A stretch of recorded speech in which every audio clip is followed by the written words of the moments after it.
My name is Jordan Sly, and this is my project synthesis of aloe vera enhanced casein dielectric films for transient bioelectronics and bone tissue applications.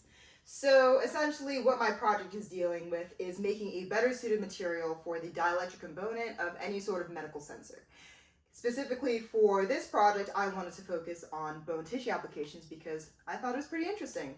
So you might be asking, why casein? I did some research on casein, and it actually turns out that casein is naturally found in milk, which, everybody says, oh, make sure you drink milk to strengthen your bones and whatnot. And I thought I would take that a level further and research why that is. So casein itself actually has different components in it that benefit bones specifically, especially bone cells. And turns out that when casein is biodegrading, since it's a completely natural part of milk, it actually releases bioactive peptides that can increase recovery process when exposed to different bone cells. So I thought that was perfect. And additionally, a thing about casein is that it has something called a polar molecular structure, which can increase the capacitance of any sort of electric field it's in. Meaning that it's perfect for something called a dielectric film, which is something that you put in between two capacitor plates, and it increases the overall capacitance of the component. And I also decided to incorporate aloe vera into this project because aloe vera is known to have a lot of different medical benefits, and it would go perfectly with the biodegrading casein components because it would also have anti-inflammatory, antibacterial, and antiviral components that can overall benefit the recovery process and hopefully reduce the risk of a secondary surgery for any sort of bone procedure. Now for my project, I ended up just completely doing the whole thing at home, and I started out by making the films, which I combined with glycerin, and took those films and put them in between two pieces of foil.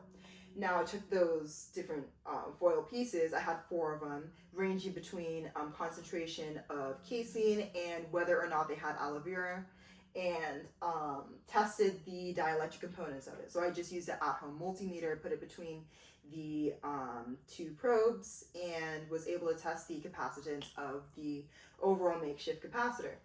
And additionally, I was able to remove the foil off afterwards, after the initial testing at T = 0, and test the biodegradation components of that.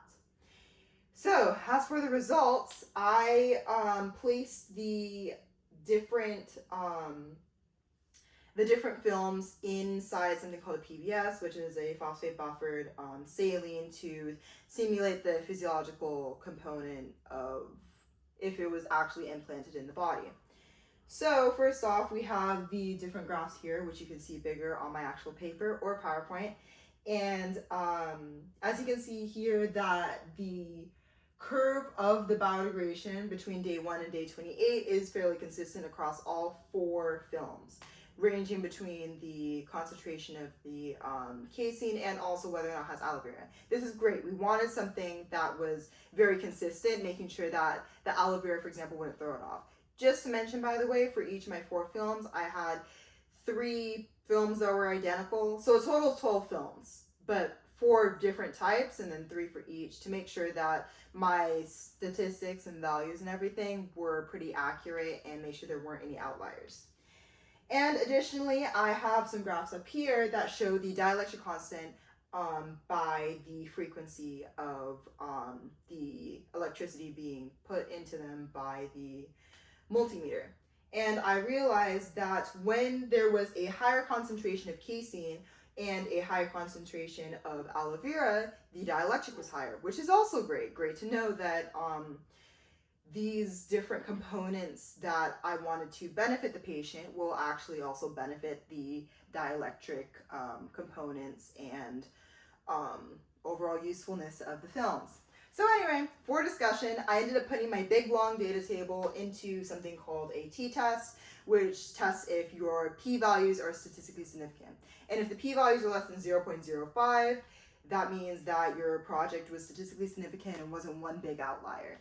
And yeah, I found out that my whole project was statistically significant, which was great to find out. I was very excited about that. And for future implications, hopefully in the future, this casein film, along with the aloe vera incorporates, can benefit people who need any sort of medical sensors implanted, and overall just benefit the recovery process overall without needing any sort of additional secondary surgery.